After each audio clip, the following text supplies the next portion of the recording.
Hey everyone, welcome back to the Consulting Success Podcast. I'm your host, Michael Sapersky, and today I have something special for you. I recently recorded a video and we put out an article with a review of my book, The McKinsey Way. If you want to get inside the mind of McKinsey and understand the best practices that they apply and how you can apply those to your own consulting business, even a much smaller consulting business, as well as identify the advantages that you have as a small or mid-sized consulting firm, I think you're going to find this book review to be helpful. As always, appreciate your support. Please make sure that you subscribe, leave a rating and review, share the podcast. The more that you do of that, the more that it helps us to reach more people, and that really means a lot. So thank you so much, and without further ado, enjoy it. I'm going to share with you the advantage small consulting firms have over giants like McKinsey. Ethan Raciel wrote The McKinsey Way. I'm sure you're all familiar with who McKinsey is, often known as the firm. Now, the author says that most McKinseyites are generalists. And I believe this is actually a big opportunity for boutiques and smaller firms because you shouldn't try to compete with a company like McKinsey. By being a generalist or by trying to offer many different capabilities and tons of different services and try and appeal to all industries and all kinds of people. The opportunity for the small firm is to do the exact opposite, which is to specialize. Again, remember what the author wrote. Most McKinseyites are generalists. So don't try and compete by being just another generalist. Your opportunity is to be a specialist. So now let's get into some of the key lessons and ideas inside of this book. The author says problem solving isn't a thing that you do at McKinsey, it's what you do at McKinsey. And you'll see that this kind of theme runs throughout a lot of the book or quite a bit of the overall theme, which again, so I'll read this because it's really important. Problem solving isn't a thing you do at McKinsey, it's what you do at McKinsey. And I think this will become quite apparent as we continue to go through this book together. So he then says that the big focus at the beginning of every engagement, even the conversation before paid work begins, it's all about finding facts. It's not just about sharing your opinions, even if you have your own opinions, because you may have a gut reaction. That's great. But you want to find the facts to support it. He says, quote, gut instinct might tell the solution to an inventory management problem in 10 seconds, but McKinsey will go to the facts first. He explains that one of the best ways to create value and impress a buyer is using facts. He says, quote, on her first engagement, she may have to present her analysis. This is talking about a consultant, right? So to present her analysis to the CEO of a Fortune 50 company who will not give much credence to what some newly minted 27-year-old MBA has to say, unless, and this is the key, right? Unless she has an overwhelming weight of facts to back her up. He goes on to say, hiding from the facts is a prescription for failure. Eventually, truth will win out. And I think this is just really important for all consultants. It doesn't matter whether you're an earlier stage consultant or you've been in the game for many years. It's one thing to have a perspective and to have an opinion, and these are certainly important. And as you develop in your career, people will just naturally, because you are recognized in the industry, right? Recognized as an expert, people will listen and put a lot more value and weight to your opinions. But it doesn't change the value and power and how compelling bringing facts and data is to a conversation, to your content. And that's really what this author is talking about. And as you get into the book, you can see the people at McKinsey, right, spend a lot of time collecting data and trying to identify the facts, the quote unquote kind of truth inside of situations. Another powerful concept in the book is MECE, maximum clarity, maximum completeness. The idea is to boil down the issue and key points into ideally just 3. If you have too many ideas running wild, you need to condense them, organize them, because there's power in structured thinking. The author says, quote, overlap represents muddy thinking by the writer and leads to confusion for the reader. And this is the power of clarity. The way that the author describes how this is applied inside of McKinsey is with the kind of at the beginning of every engagement, what the consultant will do is look to develop an issues list. And an issues list is where you're identifying or trying to identify and kind of get to the core, like the root cause of the issues, the problems. What is having a really big impact or holding back the growth, or what are the levers that we need to pull that will likely have the biggest outcome or benefit or create the most value for the client. And as you start to develop this issues list, you'll likely have many different issues that kind of come to mind, right? You'll have a lot of different ideas. But if you throw all those ideas to a buyer, to a client, you're actually doing them a disservice. And so your job as a consultant is to distill that, right? In this case, it's not more better, it's less is more. And therefore, the ideal is to try and get somewhere between 2 to 5 issues, 3 being a very solid number. The other thing then this book talks about is every project starts with developing a hypothesis. But again, you must have data to develop and support the hypothesis. They refer to this as having an IH, or an initial hypothesis. And he goes on to talk about how IHs produced by teams are much stronger than those produced by individuals, right? The initial hypothesis created when ideas are bouncing back and forth and you're coming at it from different angles are almost always going to be superior to the ideas that might come from just a solo consultant. And I think it's not just about whether you are a solo consultant in your own firm or you're part of a bigger team. The main concept here, I think the real area that you should pay attention to, and you've probably likely kind of, you've seen this, which is that you might develop some really great ideas inside of your mind when you're by yourself. You write them down, you feel all excited about them. But when you bring them to somebody else, whether that is a business partner, a coach, somebody in a community that you're in, or you're talking to a client, whatever it might be, when you start to kind of throw those ideas against the wall, you start to actually see that not all of them are as good as you initially thought. You end up finding even better ideas, or maybe you had an idea that you thought was okay, or could be great, but you don't actually know how to make it work. Well, when you start throwing those ideas back and forth, they're bouncing around, you end up being able to find more creative ways of actually making them a reality. And so I think the reminder here is to get out of the building and have more conversations, right? Get feedback, talk to more people. This is where great ideas, or I should say an average idea can become a very good idea, and a good idea can become a great idea when you have more opportunity to have some feedback or get feedback on that idea and bounce those ideas back and forth.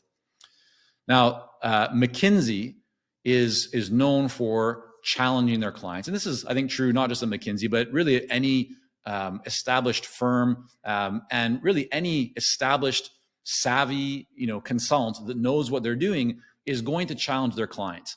But there's a quote in the book that I thought does a good way of kind of bringing this up. And it says, at McKinsey, we found that clients were often no better at diagnosing themselves than a doctor's patients. And that's, again, an important quote to remember. And he then goes on to say, the only way to figure out if the problem you have been given is the real problem is to dig deeper, get facts, ask questions, and poke around. An earlier stage consultant, when a client asks them to do something, or a client says, this is what we need, this is the problem, an earlier stage consultant might hesitate to say, well, I don't know if that's actually the case, or let's back up here, or let's just go a little bit deeper before we move forward on that, right? An early stage consultant is often just ready to jump at anything that a client says because they don't want to disappoint. They don't want to ruffle feathers. But again, that's not why you're being brought in. That's not why you've been hired. That's not why you've been put into kind of the position or trusted as a partner. Because ultimately, even though you might think that's what the client wants, the client truly wants the outcome. And that outcome is usually not going to come from just following what the client tells you to do, because if it was just as simple as the client telling you what to do, the client could just do it themselves or get somebody internally to do it. And so they really do need, a solution or a path that is different than the one that they likely already know exists, because if they knew the right optimal path, right, they would likely have already gotten it done. So this is important to remember because, again, as a consultant, you're being brought in for your expertise. And if you simply accept what your client tells you they want, and do that without getting all the facts and asking questions and digging, you're actually doing a disservice to your client and ultimately you could also be doing a very serious disservice to your reputation. Because if you are known as somebody who just says yes to everything and cannot deliver the outcome that both you and the client desire, that's not going to be very good for your reputation. That's not going to lead to successful outcomes and projects, and therefore you won't be getting referrals. It's hard to build case studies, testimonials, right? It's kind of like this whole wheel and cycle that, right, ends up not producing what you want over and over again. So then the question is, how do you respond when a client is pushing you in the wrong direction? And there's some really great examples of language in this book. It says, you asked me to look at problem X, but the real impact on your performance will come from solving problem Y. Now, I can solve problem X if that's what you really want, but I think it's in our interest to focus on Y. You can hit the rewind button on that, listen to it again if you'd like. But I think it's especially important that the way this is positioned is that you're not saying, no, I can't do that. You're talking to the client and saying, I understand what you're saying, but here's what I'm seeing. And if we're still aligned as partners on this outcome that we've initially decided on together, this path, which is not the initial path that you might be thinking, is going to produce the results that we both want. Another great quote is, don't let a strong initial hypothesis become an excuse for mental inflexibility. He says, no matter how brilliant, insightful, and original you may feel your initial hypothesis to be, you must always be prepared to accept that the facts may prove you wrong. This book gives examples that highlight the importance of asking questions, getting data, and the power of 80-20. For example, when McKinsey worked with an investment firm and their trading desk, they found that 80% of sales came from 20% of brokers. They also found that 80% of orders came from 20% of customers. And they found that 80% of profit came from 20% of the traders who were trading stocks, equities and so forth in the markets. This kind of 80-20 shows up in every aspect of life and business if you know how to look for it. And both Richard Koch and Perry Marshall have done great work to expand on this concept. The author says, don't boil the ocean. And what he means by that is that you will be gathering a ton of data, right? And this is something that they do a lot at McKinsey and larger firms. They will have internal databases or databases they pay for that give their teams access to all kinds of facts and statistics and data and case studies and examples. And it'd be very easy to take all that and throw it at your client, but that's not going to produce the outcome that you or they want. A story that I share with our clients sometimes is that we had a client in our Clarity coaching program that used to deliver their clients with a 150-page report, beautifully designed, all the details. But the question is, what do you think a client does when they get a 150-page report? Nothing, right? It's too much to consume. It's too hard to take 150 pages and turn it into an actionable plan, like something you can really move forward with. And so instead, we worked with that client and helped them to turn that 150-page report into a 15 or 20-page report. That became much more actionable. The result was that the client implemented more of it and therefore was more successful, which was a win for both sides. And our client ended up being able to, see significant ongoing business as a result of that initial project, because the client took more action, which means they got better results, which means they want to do more and more, right, with that consulting firm. Consultants, right, can be long-winded. When you are gathering a lot of information, when you have many years of experience and expertise, it's just easy to have a lot to share, right? And many consultants, we've certainly seen this with many of our clients, are like teachers, right? They want to make an impact. They love helping people. They want to teach. They want to share. They want to educate. But you need to pull that back a little bit. And Procter & Gamble is a great example of this, right? P&G has in the past, may still today, tell its managers to write one-page memos. So the idea is not to write something up that might be 10 pages, but condense it into a one-page memo. And when you're sharing recommendations with clients, right, give them like 3 ideas, tops. Start with the highest priority and the ones that are going to have the biggest payoff. Don't share all the details underneath each of those ideas. You can do that when there's more time, but get right to the point. Say, here's the top 3 ideas. Here's the first one, and we believe will have the biggest impact, right? 1, 2, 3, and then see what resonates with your client and go deeper and explain more, right? Have a conversation, but Don't draw things out too long. Get right to the point. It's impossible to do everything yourself all the time. If you don't leverage the other members of your team to solve these problems, you are wasting valuable resources.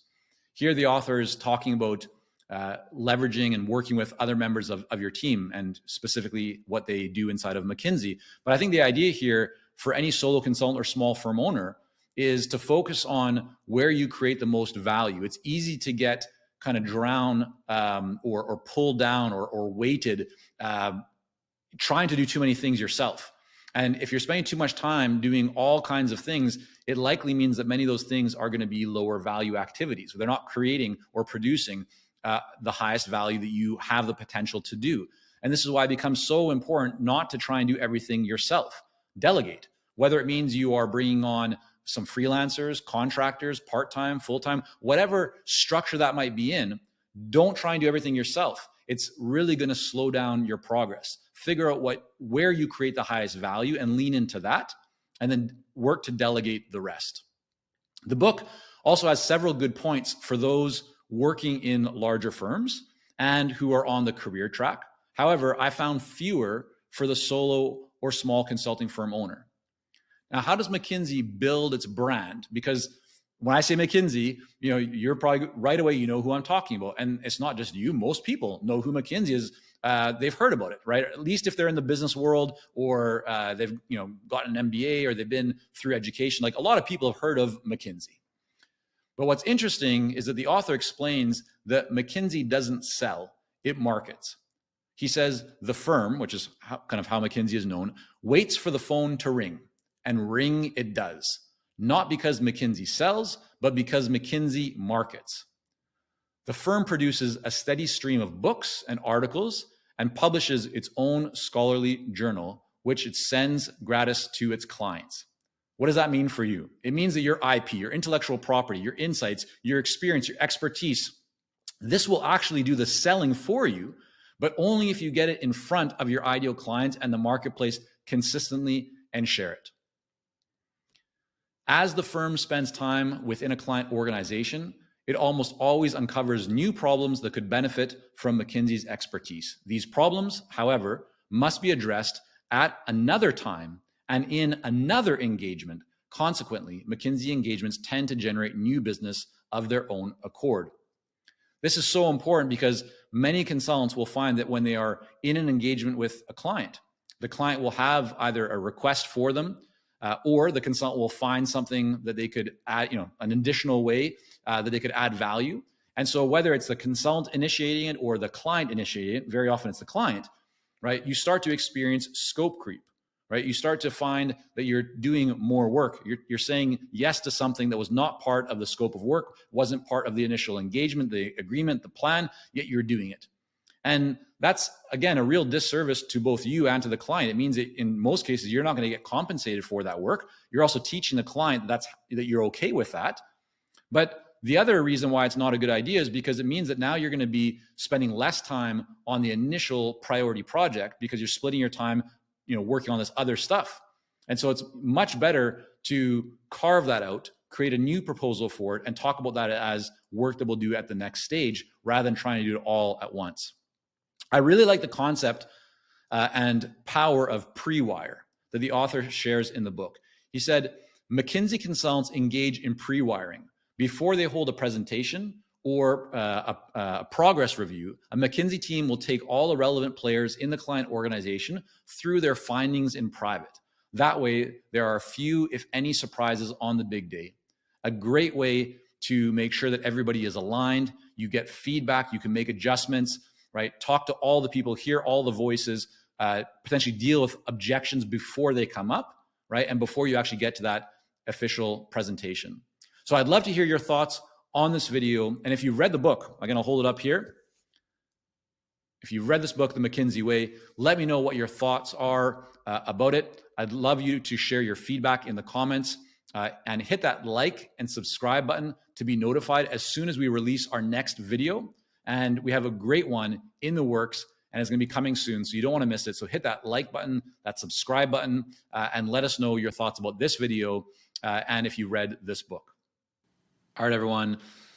there you have it. I hope that you enjoyed that. I mentioned at the end of that recording about the video and leaving comments. You can find the full video on our YouTube channel. If you're not already subscribed there, head over to Consulting Success on YouTube. You'll find this video as well as many others, interviews, best practices, and resources to help you. But if you are listening to this right now on Spotify or Apple iTunes podcasts, whatever your favorite podcast player is, we really appreciate the rating and review and sharing with anyone that you know. Thank you again so much. Have a wonderful day. Make sure that you subscribe so that you'll get notified when our next podcast comes out.